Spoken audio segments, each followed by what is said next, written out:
Welcome to Borderline Furniture. I'm Mara, and this is my AI assisted pop art, and I am a first timer.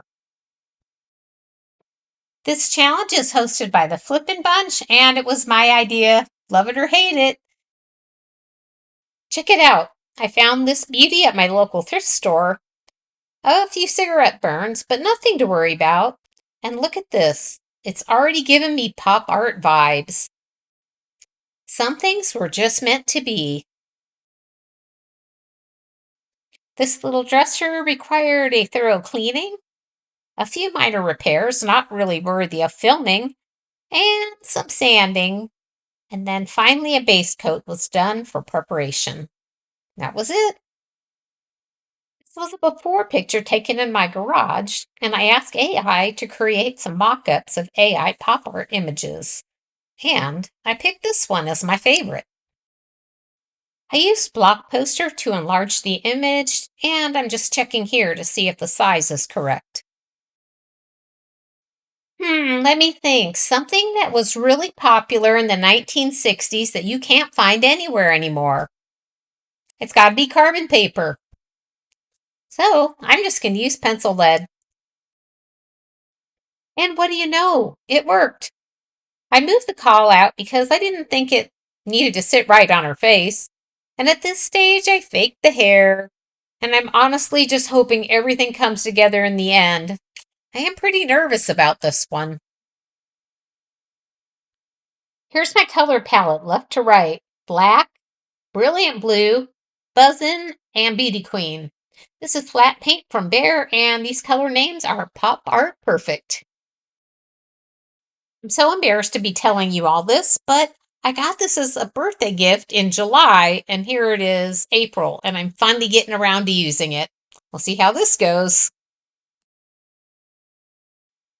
Oh, little airbrush, where have you been all my life? This was the perfect tool for creating these halftones.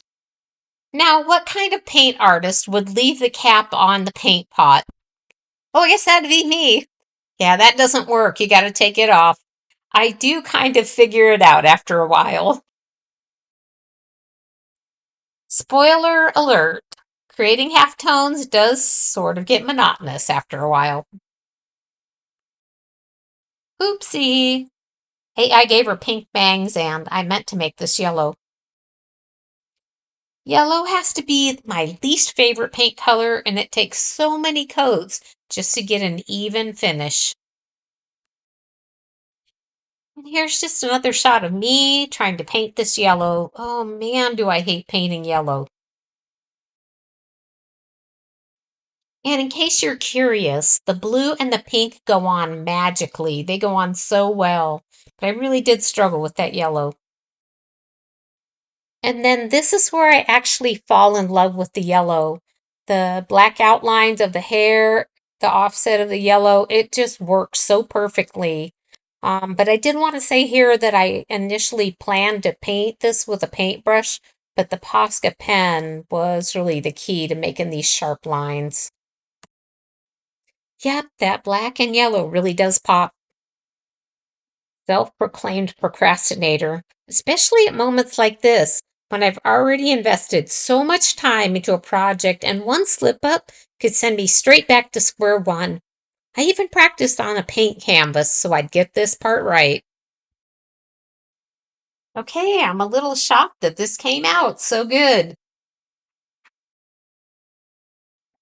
This is the side of the dresser, and all I want to do right now is to just do the outline of the call out box and the phone, because I got to paint the background and do halftones. Beauty Queen Pink and Brilliant Blue came out so good. It's such a good solid paint. But again, that Buzz in Yellow, oh, I had to do so many coats.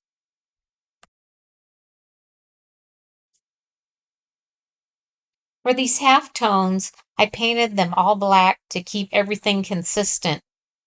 Instead of a solid coat, I sprayed them in a loose, uneven pattern like I did on the face, hoping for that soft, iridescent effect. It didn't land exactly the same, but it still turned out the way I pictured it. The tape, spray, and cleaning the stencil after every application was a little bit monotonous and very time consuming. I don't know if this white paint was old or what, but I just really did not get good coverage with it. And I had to do several layers and then sand it back just to get a decent coat.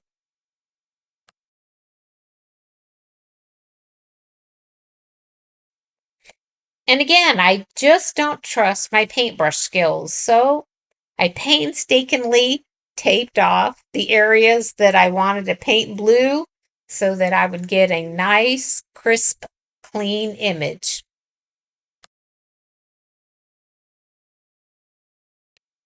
If you're enjoying my content, please consider liking and subscribing because that does help the algorithm.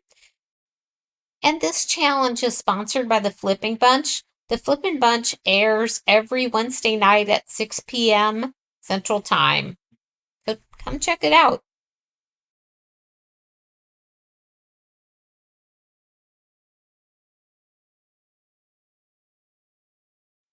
I'm having another procrastination moment. I don't know why, because when I painted this, it came out perfectly, but I had it in my mind that it was going to be far more difficult than it was. It came out good though.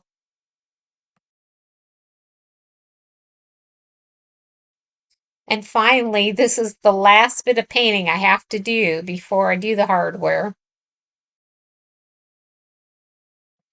Finally, I'm down to the last drawer and installing the hardware, which is my favorite part because that means that it's time for the final reveal.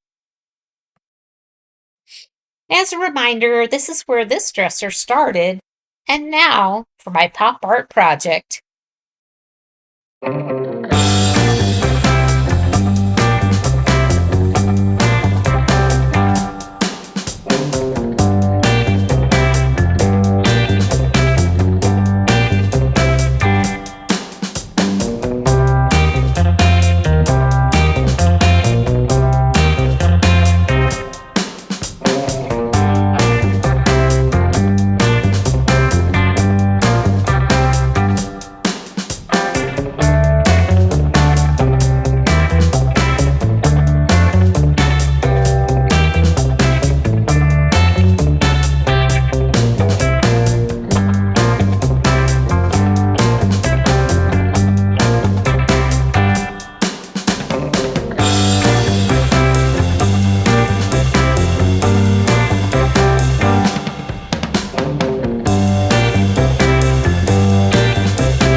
This pop art challenge was hosted by the Flippin' Bunch, so please check out the playlist and vote for your favorite pop art creation.